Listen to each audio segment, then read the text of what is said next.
Dans cette deuxième partie d'émission, une plateforme de vidéos qui aide les jeunes expatriés à rester connectés à la culture française. Ça s'appelle C'est quoi la France ?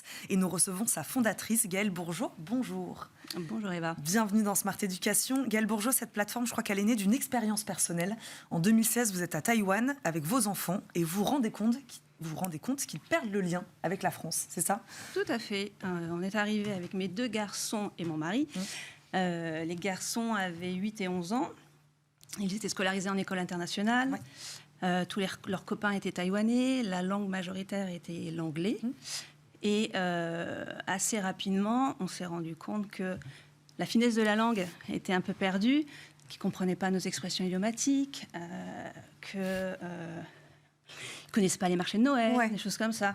Et en fait, quand on est en expatriation, on s'adapte à la culture locale. La culture autant que la langue, vous diriez ?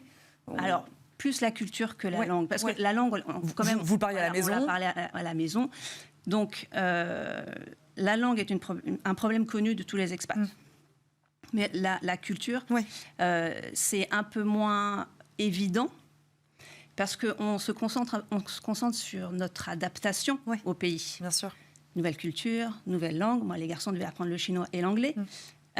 Donc, il y a plein de choses et on se dit, bon, c'est pas grave, passons. Et en fait, c'est quand... alors, j'ai plein d'anecdotes, mais quand mon fils a dit à son grand-père que la France n'était pas son pays... Là, c'était le choc. Voilà, c'était le choc. Il faut faire quelque chose. Ouais. Et donc, c'est là qu'est venue cette idée de plateforme. Qu'est-ce qu'on y retrouve ? Alors, à quoi elle ressemble, cette plateforme ? On va rentrer, évidemment, et exactement avec qui vous l'avez travaillée. Mais voilà, sur le papier, moi, je disais en préambule de cette émission, des vidéos ludo-éducatives. Donc, format vidéo principalement. Qu'est-ce qu'on y retrouve ? Format vidéo. La base, c'est la vidéo. Chercher un contenu attractif. Parce que je voulais que ça plaise aux 6-11 ans et que ça ne soit pas une obligation de les mettre devant un cahier, devant un support. Je voulais que ça soit un moment de plaisir. Vraiment transmettre avec plaisir sa culture. Donc là-bas, c'est des vidéos de 3-4 minutes, parce qu'on est vraiment adapté aux 6-11 ans en temps de concentration. Et on a des cahiers d'activité, des fiches pédagogiques qui permettent de revenir sur ce qui a été vu dans la vidéo, compréhension orale, travail sur le vocabulaire, voilà, des exercices de linguistique. Et ça fait le lien avec le français dont on parlait tout à l'heure. Quelles sont les thématiques, selon vous, représentatives de la culture française ? Quelles sont les thématiques abordées dans ces vidéos ? C'est vous qui les avez choisies, C'est moi qui les ai choisies. Je les ai testées sur mes fils. Et avec l'équipe, on a une petite équipe. On a 10 thèmes représentatifs de la culture française. Alors, on n'est pas dans les clichés. Et on ne copie pas non plus ce que fait l'école. Donc, on ne va pas parler de l'histoire. Mais par contre, on va parler des personnages célèbres de la France, de gastronomie, évidemment, les codes culturels. Et ça, tant qu'on n'a pas vécu ailleurs, on ne se rend pas compte des codes culturels français. Par exemple, on ne fait pas faire la queue en France. C'est un sport. En Asie, on est tous en ligne. Donc, quand on arrive en France, il ne faut pas se laisser faire. Évidemment, on a les expressions idiomatiques, on a les inventions. Les Français ont inventé plein de choses, de la montgolfière au braille, au cinéma, à la carte à puce.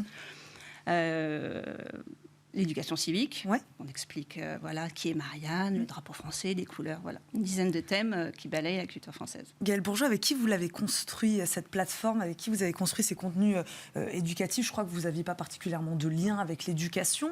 Non, alors moi, avant C'est quoi la France ? Oui, j'ai été une maman expatriée avec une problématique de maman expatriée. Et je me suis entourée de professionnels de l'éducation pour construire ces vidéos et ces contenus pédagogiques. Donc, je travaille avec Géraldine Bilodel, qui elle-même est professeure à l'école de Géraldine pour des petits expatriés. J'ai Virginie, qui est aussi une professeure de français. Ça, c'est l'équipe pédagogique. Et puis après, évidemment, quelqu'un pour toute la partie informatique, web et les réseaux sociaux. À qui vous vous adressez aujourd'hui principalement ? On l'entend aux enfants, aux familles, aux écoles aussi françaises à l'étranger ? Surtout. Alors, moi, quand j'ai lancé, je répondais à ma problématique de maman. Donc, je m'étais dit, je propose C'est quoi la France aux parents. Et en fait, alors, on a gagné un prix l'année dernière, le Trophée d'éducation des Français de l'étranger. Et là, je me suis aperçue que notre nos ressources intéressaient les institutions qui enseignent le français à l'étranger. Donc maintenant, on a une double cible B2B, B2C. Et notre cible B2B, ça va être les alliances françaises, les instituts français, les réseaux Flammes, les écoles AEFE, les labels France Éducation. Il y a beaucoup de structures à l'étranger qui enseignent le français et qui veulent transmettre cette culture française. Il y en a beaucoup. Moi, je lisais aussi des chiffres. 3,5 millions, on l'oublie, de Français qui vivent à l'étranger. 25% sont des enfants. Ça, c'est des chiffres du ministère des Affaires étrangères. Donc, les besoins sont denses. En effet, vous le disiez. Combien de personnes utilisent C'est quoi la France aujourd'hui ? Aujourd'hui, on a une centaine de familles et une trentaine d'écoles. Donc, on est encore au début. Qu'est-ce qu'on peut vous souhaiter pour la suite, Yael Bourgeaud ?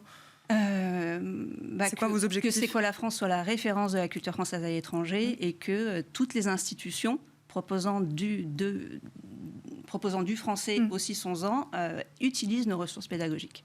Merci beaucoup, Yael Bourgeaud, d'avoir répondu à nos questions aujourd'hui dans Smart Éducation. Je rappelle, vous êtes la fondatrice de C'est quoi la France ? Merci beaucoup de nous avoir accompagnés. Merci à vous, évidemment, de nous avoir suivis. On se retrouve évidemment très vite pour un nouveau numéro de Smart Éducation. À très vite. Salut.